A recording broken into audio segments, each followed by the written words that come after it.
I would say I'm mainly like a more traditional photographer, like using a camera, film, all that stuff. And I totally get the hierarchy of fine art, and where like digital, and then like at the very bottom is probably like in this day and age anyway, like using your phone as a camera. Um, but I don't really think that it matters, in terms of like image creation. I just don't think that there needs to be something that is a photograph and something that isn't, when it's, when it clearly is. I think like I've made two books that have used phones, and I think like, to me, I kind of like that it challenges that idea, and especially like now where cameras are 100% like ubiquitous, like every single person has one in their pocket. So I thought I would just kind of like try to push what I could do with it, but not really. Like I don't really push like the there's not much of a like artistry. It's pretty de-skilled, but I just kind of wanted to see what I could do with it and see if I could create a body of work that I thought was, kind of important. But how I started it was just using the phone. This is like maybe in like 2006 or 7. I got a smartphone, and I was using the phone as sort of just like using the camera on the phone as sort of like a note taking device. Like a skate spot, a book, or like this was also the time when you could start sending photos to each other with your phones. And like I started to just get into the habit of like wanting to show someone something immediately, which is something people take for granted today. But like back then it was like, oh, this is like, like this person is really going to think this is cool or funny or whatever. So I started to amass like, these photos, and that's kind of like how this type of this like series of or this like form of my photography sort of like became a thing. So I think like it is sort of like a challenge to like traditional photography, which I like. But honestly, I'm not really trying to make like a statement or anything like that. It's just another form that I use. Has it blurred the line for you?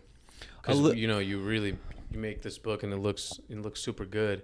Has that changed your idea of like, sometimes like I have this one friend, he carries around a small digital camera, but it takes pretty high quality images, and he was just like, it just, the camera itself looks beautiful, so I was looking at it and I was like, yo, I kind of want one of those. That's pretty ill. What do you think about that? And he was saying like it is ill, but sometimes it's almost like you might as well have just shot it with a phone. You know what I mean? yeah, I would say that it it affects the practice, right? Because like I have a camera and then I have a phone, and you really have to kind of like, when you come across something, like I have to kind of like make a distinction as to like how I'm going to do this. You know what I mean? Like, is it a phone? Is it a camera? And sometimes in that moment, everything is lost. So that's frustrating. But I think like my work is very distinct with like the phone stuff, and then the other stuff. Like the phone stuff is sort of, it has to do with, it is very much me, but I think there's a lot more like irreverence and maybe like humor in it. It's sort of like it's more like a diary, like a day to day kind of like thing. The other stuff is, I feel like, I have to think about it a lot more. In terms of image sharing images in a book versus sharing images in like more of a physical way, whether it be at a show, a big print of one, or them all being compiled in a book, and then you're sharing it online. Do you feel like there's any difference in terms of that approach that is taken when you're posting it into a certain frame, whether like usually on Instagram or in a book? Yeah, the those contexts all come with different stuff, like definitely, and there's pluses and minuses to all of them. But I think like how you experience photos in a book versus a gallery versus online, they're all very different. I feel like online is like kind of like it has the most hangups, and it has like the like as far as experience goes, it has the least power. Like I think like I like that like I like that Instagram exists and we can use it and it's like a wonderful tool, but it definitely does kind of like, you know, it really it really affects how you make work. And I think that like the book is kind of the ultimate way to present it, in my opinion, you know what I mean? Because like editing those photos down to a book, really, you're allowed to like, first of all, there's like the scale of it, and there's more of a like there's more of an editing process and narrative, because I think online, like in Instagram especially, because most of these photos were just stories, like I just used as story posts, and there's no order, and it's all basically chronological, and so there's no real narrative. But in the book form, you can, you know, you can create that, you can like edit it, and you can kind of create a story, which is like, I think more enjoyable and sort of just like better. Yeah. So Yeah. did you just save them from your story, then go and? I'm extremely disorganized, but for some reason with all these phone photos, I'm pretty organized. Like I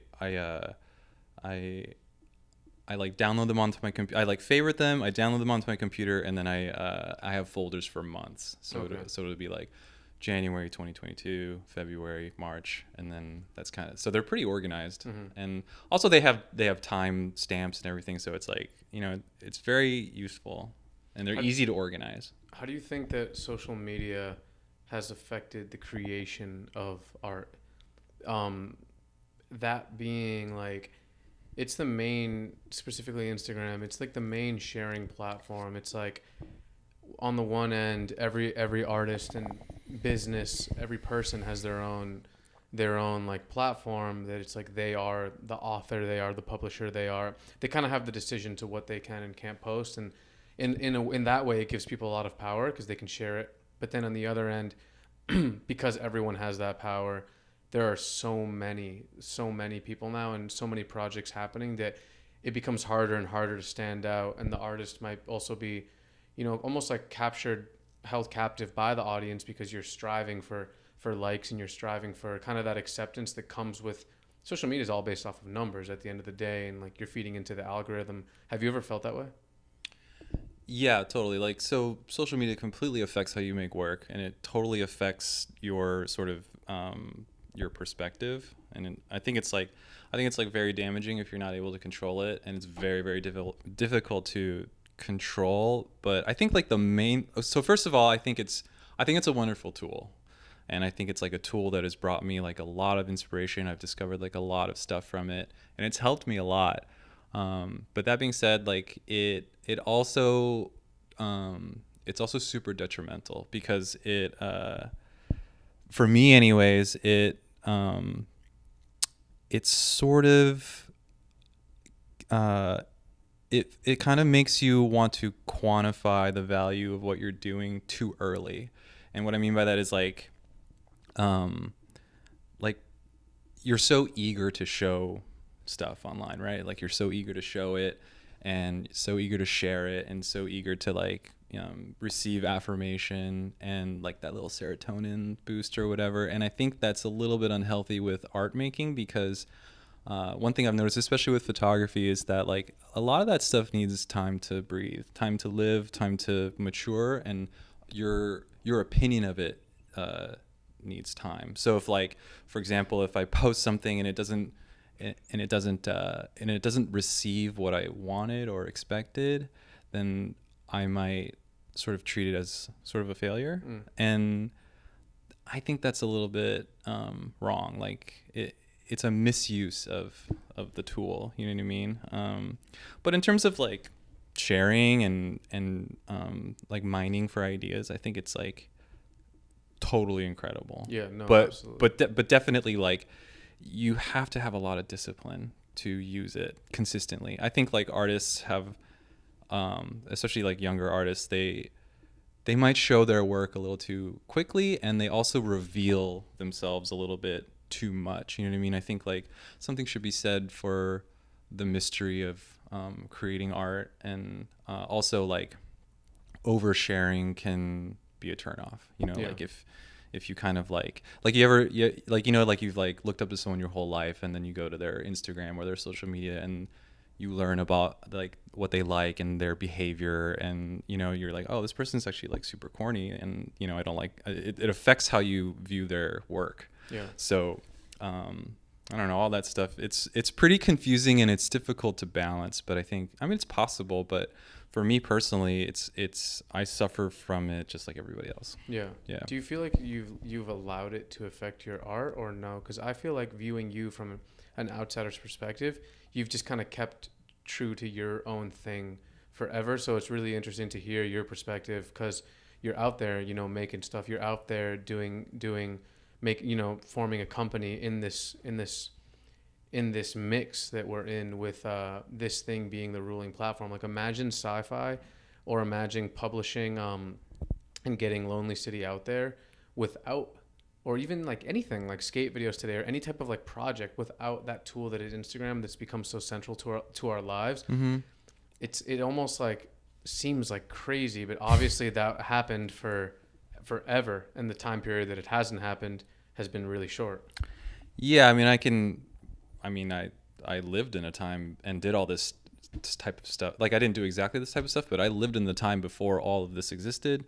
So I have a pretty good understanding of like what it was like. And yeah, I think from the outside looking in, it might seem like I really got it down, but I don't. Like it's like everything in life where it's like every day you got to wake up and you got to like, okay, I have to like think about my practice, and I have to think about everything that I'm doing. And I think with social media and trying to maintain a level of like I don't know, like just like a little bit of mystery is good for you. And I think it's just healthier to not reveal too much, especially like even just as a person, but like especially if you're like creating something. I think it's important not to rely on like this like this like sea of people that you don't know and these strangers. I think it's like important to make a distinction that their opinions shouldn't really affect how you make something. Sure, after you've made it, you can like take stock and be like, okay, like, you know, everybody hates this thing. But I think as you're making it, I think you should trust yourself a little bit more and not rely on, just like like something that's just like quantitative, or like even the negative bias stuff with comments, like, you know, like reading negative comments, like that's like extremely detrimental. And it's something that, like it's hard. You know, you can get like 100 positive comments, but you only remember the negative one, even if it's a little bit negative.